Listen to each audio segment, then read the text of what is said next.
የወጣትነት ስሜት ሳይቀዘቅዝ ብዙ ህልሞች እያሉ ብዙ ጉልበትና እቅድ እያለ አንዳንድ ጊዜ ግን ከሚታሰበው በላይ እንቁላል በፍጥነት እያለቀ ሊሆን ይችላል። ይሄ መጨረሻ ላይ እስከሚነገራቸው ድረስ የማይታወቅ መራር ሀቅ ነው። የእንቁላል ጤንነት መዳከም ማረጥ ዕድሜ ላይ ከመደረሱ በፊት ቀድሞ ሊጀምር ይችላል። አስቸጋሪው ነገር ለዚህ የሚዳርጉ ነገሮች በዕለት ከዕለት ህይወት ውስጥ ተደብቀው ያሉ ልማዶች መሆናቸው ነው። ዛሬ በዝምታ ያለ ጊዜው እንቁላሎች እንዲጎዱና እንዲያልቁ የሚያደርጉ ምክንያቶችን በተመለከተ ዘርዘር አድርጌ የምነግራችሁ ይሆናል። ለዚህ ቻናል አዲስ ከሆናችሁ ስለ ሴቶች ጤናና ስለ ስነ ተዋልዶ ጤና በተመለከተ መረጃዎችን የማቀርብበት ቻናል ነው። ታዲያ እንደተለመደው ቻናሉን ላይክ፣ ሼር እና ሰብስክራይብ በማድረግ ጀምሩ።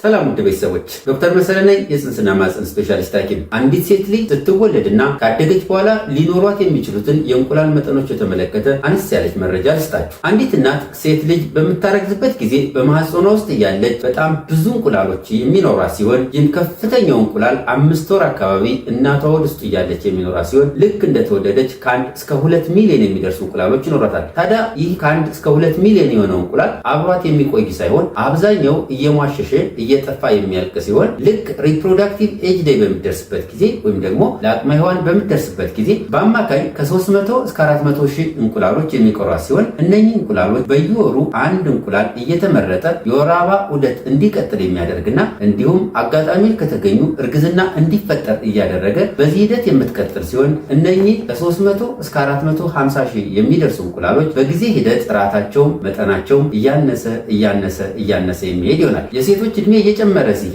የእንቁላል ጥራቱም ሆነ መጠኑ እየቀነሰ መሄዱ የሚጠበቅና ያለ ትክክለኛ ዑደት ሲሆን አንዳንድ ጊዜ ግን ማረጥ የሚባለው እድሜ ከመግባታቸው በፊት አልፎ አልፎ ብዙ ሴቶች ላይ እንቁላል ያለ ጊዜው ሊያልቅ ይችላል። ለመሆኑ እንቁላል ያለ ጊዜው እንዲያልቅ የሚያደርጉ ምክንያቶች ምንድን ናቸው? በዚህ ፕሮግራም እነኚህም ምክንያቶች አንድ ባንድ የምናያቸው ሲሆን በመጨረሻም እንቁላሎች ጤናማ ሆነው እንዲቀጥሉ የሚያደርጉ የሚያግዙ ዘዴዎችን በተመለከተ የምንዳስሳቸው ይሆናል። አስገራሚው ነገር እንቁላሎች አንድ ጊዜ ተመናምነው ካለቁና መጠናቸው ከመጠን በላይ ካነሰና እንዲሁም ደግሞ ምንም አይነት መጠን ከሌላቸው በምንም ነገር የማይተኩና ተመልሰው ሊተኩ የማይችሉ ብርቅዬዎች መሆናቸው ነው። ስለዚህ እነኚህን ብርቅዬ የሆኑ እንቁላሎችን ሁሉም ሴቶች በአግባቡ መንከባከብና ጤንነታቸውን መጠበቅ ለረጅም ጊዜ ማቆየት አማራጭ የሌለው ግዴታ ነው። ለመሆኑ የእንቁላል ጥራቱን የሚሆን መጠኑን የሚጎዱና እንቁላል እንዲሟሸሽ የሚያደርጉ ምክንያቶች ምን ናቸው? የተወሰኑትን ነጥቦች አንስተን ለዛሬ የምንነጋገር ይሆናል። አብራችሁ ይቆዩ። የመጀመሪያው እንቁላሎች እንዲጎዱ ከሚያደርጉት አንዱ ክሮኒክ ስትረስ ወይም ደግሞ ቆየት ያለ ጭንቀት ነው። በነገራችን ላይ ጭንቀት ትልቁ የእንቁላል ጠላት ነው። ሰውነታችን በጭንቀት ሲቆጣጠርና በጭንቀት ሲሞላ ለሰውነት ጎጂ የሆኑ ሆርሞኖችን ማመንጨት ይጀምራል። እነኚህ ጎጂ የሆኑ ሆርሞኖች ወይም ደግሞ ንጥረ ነገሮች በቀጥታም ይሁን በተዘዋዋሪ እንቁላል ላይ ጉዳት በማድረስ እንቁላል እንዲዳከምና ጥራቱ እንዲቀንስ በመጨረሻም መጠኑ እንዲዳከምና ከመጠን በላይ እንዲያንስ የበኩላቸውን አስተዋጽኦ ያደርጋል። በዚህም የተነሳ የሆርሞን መዛባት፣ የወር አበባ ዑደት መቆራረጥ፣ ፑር ኦቭሌሽን ወይም ደግሞ የኦቭሌሽኑ መጠን ያነሰ መሆን እንዲሁም በጊዜ ሂደት በቀጥታ እንቁላሎች እንዲጎዱ ያደርጋል። እንቁላሎችን ልክ እንደ ለምለም መስክ ውሰዷቸው። ጭንቀትን ደግሞ እንደ ከፍተኛ ድርቅ ውሰዱት። ከፍተኛ ድርቅ ሲኖር ለምለሙ መስክ እንደሚጠወልግ ሁሉ ከፍተኛ የሆነና ቆየት ያለ ጭንቀት በሚኖርበት ጊዜም እነኚህ ለህይወት መሰረታዊ የሆኑ እንቁላሎች ሊጠወልጉና ህይወት ማስቀጠል አቅቷቸው ለራሳቸው ሟሸው እንዲያልቁ እንደ ምክንያት ሊሆን ይችላል። ስለዚህ ጭንቀት በቀጥታ እንቁላልን የማጠውለግና ያለ ጊዜያቸው እንዲያልቁ የማረግ እድል አለው። ሁለተኛ ኬሚካሎችና ቶክሲኖች። በእያንዳንዱ ቀን ሁላችንም ለተወሰኑ ኬሚካሎች የመጋለጥ እድላችን ሰፋ ያለ ነው። ለምሳሌ ከፕላስቲኮች፣ ከተባይ ማጥፊያ መድኃኒቶች፣ ከሽቶዎች፣ ለመዋቢያ ከምንጠቀማቸው ሜካፖች ከነዚህና ከመሳሰሉት በየቀኑ ሁላችን በሚባል ደረጃ ለኬሚካሎች በተወሰነ ደረጃ የመጋለጥላችን ሰፋ ያለ ነው። በተለይ ሴቶች ለነዚህ ኬሚካሎች ተጋላጭ በሚሆኑበት ጊዜ እነኚህ ኬሚካሎች በሴቶች ሰውነት የሚመረቱን ሆርሞኖች በተለይም ደግሞ ኢስትሮጅን የተባለውን ሆርሞን በመመሳሰል ሰውነትን ግራ በማጋባት እንቁላልን ከስረ መሰረቱ የማጥቃትና የመግደል አቅም አላቸው። በየቀኑ በፕላስቲክ የታሸጉ መጠጦችን የሚያዘወትሩ ከሆነ፣ የተቀነባበሩ ምግቦችን ማዘውተር ልማድዎ ከሆነ እንቁላልዎ ምናልባት ለእነዚህ ነገሮች ዋጋ እየከፈለ ሊሆን ይችላል። ሶስተኛው እንቁላሎች እንዲጎዱና መጠናቸው ያለ ጊዜው እንዲዳከሙና ሴቶች ማረጥ ዕድሜ ሳይደርሱ እንቁላሎች እንዲያልቁና የወር አበባ እንዲቆም ከሚያደርጉ ምክንያቶች አንዱ ማጨስና አልኮልን አብዝቶ መጠቀም ዋነኞቹ ምክንያቶች ናቸው። ጥናቶች እንደሚያሳዩት የሚያጨሱ ሴቶች እንቁላላቸው ከማያጨሱ ሴቶች ጋር ሲነጻጸር 10 ዓመት ቀድሞ የማለቅ ዕድል አለው። ሲጋራ ከ7000 በላይ ጎጂ ኬሚካሎችን በውስጡ ይዟል። እነኚህ ጎጂ ኬሚካሎች በደም ዝውውር አማካኝነት በቀጥታ እንቁላል ላይ የመድረስ ዕድል ስለሚኖራቸው ይህም በቀጥታ እንቁላሎችን ለማጥቃትና ጉዳት ለማድረስ ያስችለዋል።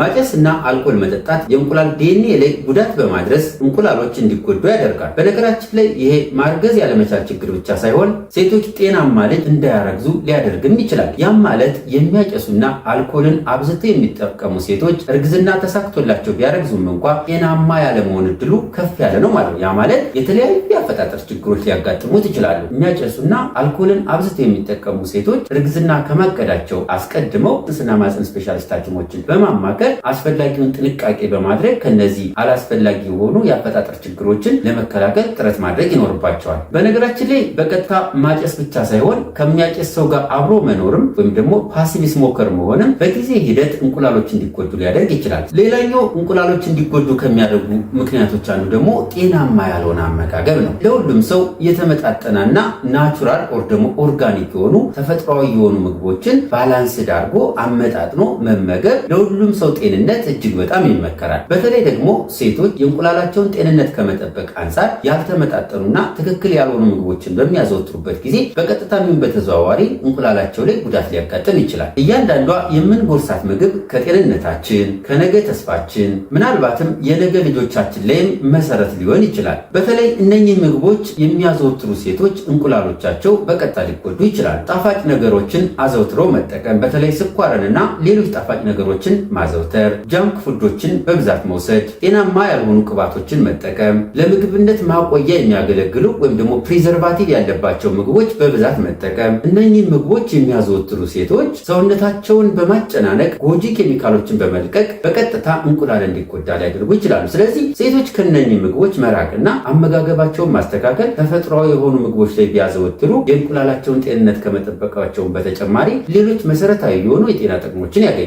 ሌላኛውና ዋነኛው እንቁላል ያለ ጊዜው እንዲጎዳ ከሚያደርጉት ምክንያቶች አንዱ ደግሞ በቂ የሆነ እንቅልፍ አለማግኘት ነው። በነገራችን ላይ እንቅልፍ ትልቁን ድርሻ ይወስዳል። አሁን የኑሮ ሁኔታ አጠቃላይ ያለው ነገር በጣም ጭንቀት የበዛበትና ሩጫ የበዛበት ህይወት ስለሆነ አብዛኛው ሰው በቂ የሆነ እንቅልፍ ላያገኝ ይችላል። እንቅልፍ በነገራችን ላይ በጣም ብዙ ነገሮችን ያስተካክላል። በተለይ ለሴቶች ደግሞ እንቅልፍ ዋነኛ መሰረት ነው። ምክንያቱም በቂ የሆነና ጥራት ያለው እንቅልፍ ቢያንስ በየቀኑ ለ8 ሰዓት የሚተኙ ከሆነ የሆርሞን መጠናቸው የተስተካከለ ስለሚሆን በጣም ብዙ ነገሮችን ይከላከልላቸዋል። ስለዚህ እንቅልፍ እጅግ በጣም ወሳኝ የሆነ ነገር ነው። በተቃራኒ ደግሞ በየቀኑ ጥሩ እንቅልፍ የማይተኛ ከሆነና የተቆራረጠ እንቅልፍ የሚያጋጥም ከሆነ የማይጠገኑ የእንቁላል ጉዳቶች አብረው ያጋጥማል። ሴቶች ጥሩ እንቅልፍ በሚያገኙበት ወቅት ሜላቶኒን የተባለ ንጥረ ነገር ይመረታል። ይህ ንጥረ ነገርም የእንቁላልን ጤንነት ለመጠበቅ ትልቅ አቅም አለው። በቂ ያልሆነና የተቆራረጠ እንቅልፍ የሚያዘወትሩ ሴቶች የወር አበባ መሳባት፣ ማርገዝ አለመቻል እንዲሁም ደግሞ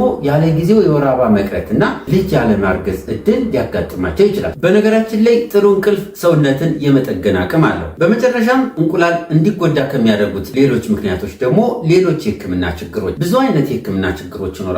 እነኚህ የህክምና ችግሮች በቀጥታ የሚሆን በተዘዋዋሪ እንቁላል ጤንነት ላይ የራሳቸውን የሆነ ጉዳት ሊያደርሱ ይችላሉ። ለምሳሌ ፖሊሲስቲክ ኦቫሪያን ሲንድረም ያለባት ሴት እንቁላል እንዲጎዱ ስለሚያደርጉ ይህም የወር አበባ ለመዛባት፣ ልጅ ላለመውለድና እንዲሁም ደግሞ ያለ ጊዜው የወር አበባ መቅረትና ማረጥ ያለ ጊዜው እንድትገባ ሊያደርጓት ይችላሉ። የታይሮይድ ችግር ወይም ደግሞ ከዚህ ከእንቅርት ጋር ተያይዘው የሚያጋጥሙ ችግሮች የእንቅርት ሆርሞን መብዛትም ሊሆን ይችላል ወይም ማነስ ኦር በሜዲካል ተርሙ ሃይፖታይሮይዲዝም ኦር ደግሞ ሃይፐርታይሮይዲዝም በሚያጋጥምበት ጊዜ እንዲሁም ደግሞ ኢንዶሜትሮሲስ ያም ማለት ማህፀን ግድግዳ ውስጥ መገኘት ያለበት የማህፀን ክፍል ሌላ ቦታ ላይ በሚያጋጥምበት ጊዜ የሚያጋጥም ክስተት ሲሆን እነኚህ ፖሊሲስቲክ ኦቫሪያን ሲንድረምም ሆነ ኢንዶሜትሮሲስ እንዲሁም ደግሞ የታይሮይድ ችግሮች በሚኖሩበት ጊዜ የሆርሞን መዛባትና ሌሎች ችግሮች እንዲከሰቱ ስለሚያደርጉ ዞሮ እንቁላል እንዲጎዳና እንዲዳከም እንደ ምክንያት ስለሚሆኑ በዚህም የተነሳ አንዲት ሴት ያለ ዕድሜ ማረጥ፣ የወር አበባ መሳባት፣ ለማርገዝ መቸገር ጥማት ይችላሉ። ስለዚህ ስናጠቃልለው እንቁላሎች ያለ ጊዜያቸው እንዲዳከሙና እንዲጎዱ የሚያደርጉ ምክንያቶች ከፍተኛ የሆነ የቆየ ጭንቀት፣ ለኬሚካሎች ተጋላጭ መሆን፣ ማጨስና አልኮልን አብዝቶ መጠቀም፣ ጤናማ ያልሆነ የአመጋገብ ስርዓት፣ በቂ እንቅልፍ አለመተኛትና ሌሎች የህክምና ችግሮች ሲሆኑ እነኚህም በቀጥታ የሚሆን በተዘዋዋሪ እንቁላል እንዲጎዳ ያደርጋሉ። እንቁላሎች ጤናማ ሆነው እንዲቆዩና ሴቶች እንቁላሎቻቸውን ተፈጥሯዊ በሆነ መልኩ እንዴት መጠበቅና ጤናማ ጤናማ ሆነው ማቆየት ይችላሉ የሚሉትን በተመለከተ በቀጣይ ቪዲዮ የምሰራላችሁ ይሆናል። ይህ ቪዲዮ ጠቃሚ ነው ብለው ካሰቡ ለሌሎች ሰዎች እንዲደርስ ላይክ እና ሼር ማድረግዎን አይርሱ። እንደዚህ አይነት የጤና መረጃዎች እንዲደርሱ ሰብስክራይብ በማድረግና የደወል ምልክቷን በማብራት ቤተሰብ ይሁኑ። በዚህ ቪዲዮ ያልተመለሰላችሁ ጥያቄ ካለ አስተያየት መስጫው ላይ አስቀምጡልኝ። ለዛሬ ያዘጋጀሁት ይህንን ይመስላል። በቀጣይ በሌላ ፕሮግራም እስከምንገናኝ ቸርን ሰንብት።